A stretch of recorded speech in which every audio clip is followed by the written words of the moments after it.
Introduction: The Spiritual Economy of Energy and Blessings. Welcome back. I'm Adeline Atlas, 11 times published author, and this is the Occult Families, How to Spot Them series. Trigger warning: this video series covers disturbing and very serious topics. Full legal disclaimer in the video description below. In ritual families, energy is the true currency. It is the commodity traded, the offering exchanged, and the prize harvested. Where normal families might revolve around money, affection, or tradition, occult bloodline systems revolve around spiritual energy, and every system member is expected to contribute. Spiritual energy refers to the measurable vitality of your being. It is your life force, your frequency, your radiance. It's what powers your thoughts, your timelines, your fertility, your healing, and your relationships.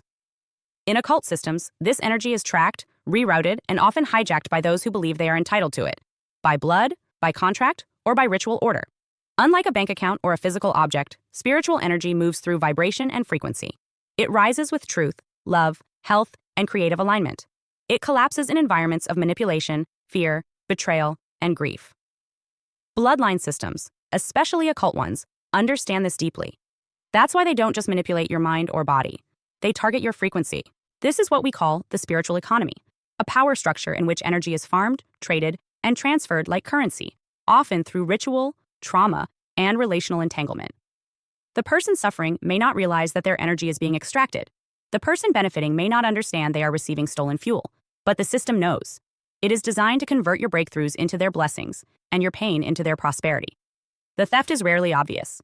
It often looks like routine dysfunction, bad timing, family tension, or just life. But survivors of these systems will recognize the patterns. Every time you approach a breakthrough, someone else collapses. Every time you get sick, someone else thrives. And when you finally claim your voice or clarity, someone else seems to get a promotion or a baby announcement in the same week. This is the hidden grid at work. In this section, we are going to expose how that grid operates. We will decode the rituals that sabotage new beginnings, the systems that siphon wealth and health, and the energetic prisons that keep chosen ones stuck in place. You'll learn how stolen blessings are not just metaphors. They are real, trackable events where one person's miracle was bought with another's collapse. This is not theory. This is infrastructure. We will define how energy transfers happen, how ritual illness is induced and maintained, and how spiritual house arrest is enforced through both physical and energetic means. And above all, we will show that none of this is coincidence. It is coordination. Let's begin by naming the force at the center of it all: spiritual energy. Once you understand how it moves, you'll understand why they've worked so hard to keep yours under control. Spiritual energy: what it is and how it's used. Spiritual energy is the vital life force that animates your body, charges your thoughts, fuels your timeline, and anchors your reality. Known across cultures as chi, prana, mana, or light, this energy flows multidimensionally through your physical body, emotional field, mental space, and spiritual environment. It is your most valuable asset, and in occult families, it is treated as property to be extracted, rerouted, or devoured. Unlike physical energy, which is measured in calories or output, spiritual energy is measured in vibration. It rises in moments of clarity, peace, love, joy, creation, and authentic connection. It depletes in environments of betrayal, chaos, distortion, and fear. When this energy flows freely, you heal, grow, and align with your highest purpose. When it's blocked or stolen, you experience chronic fatigue, confusion, disempowerment, and stagnation. Within the occult framework, there are three primary uses of spiritual energy. 1. Freely given. This is the sovereign use of energy. It flows through your creativity, truth-telling, healing gifts, and aligned action.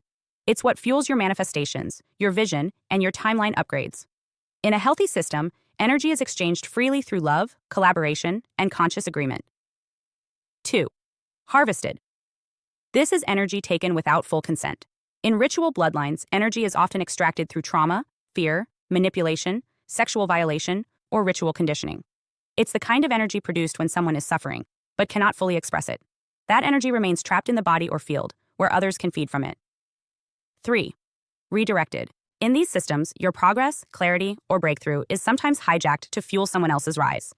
This can happen through subtle mechanisms, like stealing credit for your work, mimicking your spiritual insight, or receiving promotions, pregnancies, or awards directly after your energetic release. Redirected energy is not just theft. It's a ritual swap where the fruit of your spiritual labor is delivered to another party. Common methods of spiritual energy. Theft. These theft mechanisms are not random. They are ritualized, rehearsed, and disguised as emotional, social, or familial patterns. Some of the most common include attention baiting. Someone in the system triggers you emotionally through conflict, manipulation, or drama. When you engage, your energy spikes. That spike becomes fuel. Even if you walk away upset, they walk away fed. Unconscious consent. When you agree to engage in conversations, contracts, or touch without awareness of their true energetic cost, you give partial consent.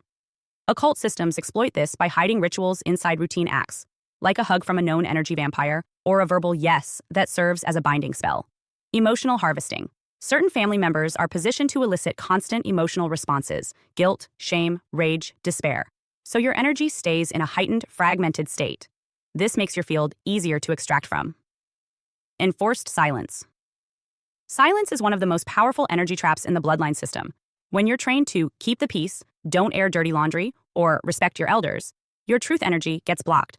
That blockage becomes fuel for those in power. Fracturing through dreams, trauma, and sexual violation. Trauma does more than hurt.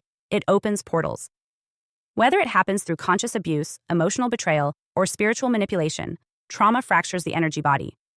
Each fracture becomes a potential access point where energy can be leaked, siphoned, or monitored. Dreams are often used as ritual sites in these systems. During sleep, your spirit is more accessible. Energetic contracts are reinforced. Spells are inserted. Illnesses are coded in. In some cases, your dream body is used in rituals while your waking self remains unaware. But the exhaustion, illness, or bad luck follows you anyway. One of the most violent forms of energy harvesting is through sexual violation.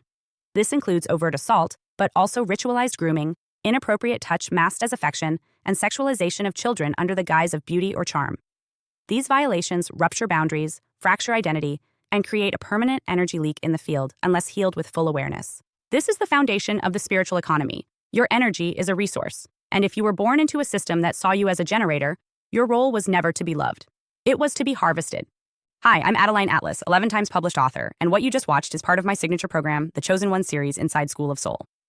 This series is not just a course, it's a blueprint for those who know they were different from the start: the black sheep, the scapegoat, the truth teller, the cycle breaker. Inside, you'll discover the family roles playbook, the golden child, the scapegoat, the enabler, the lost child, and how to finally step out of the part you were cast in without consent. How the black sheep becomes the goat, turning rejection into radical transformation in leadership. How to break generational curses and rewrite ancestral contracts so the pain stops with you. And how to recognize and escape modern forms of spiritual and technological targeting, from gang stalking to synthetic synchronicity. This isn't just about survival. It's about awakening, about reclaiming your voice, your lineage, and your destiny as one of the chosen ones. Click the link below to access the full series now, because the role ends the moment you decide it does, and the real script begins with you.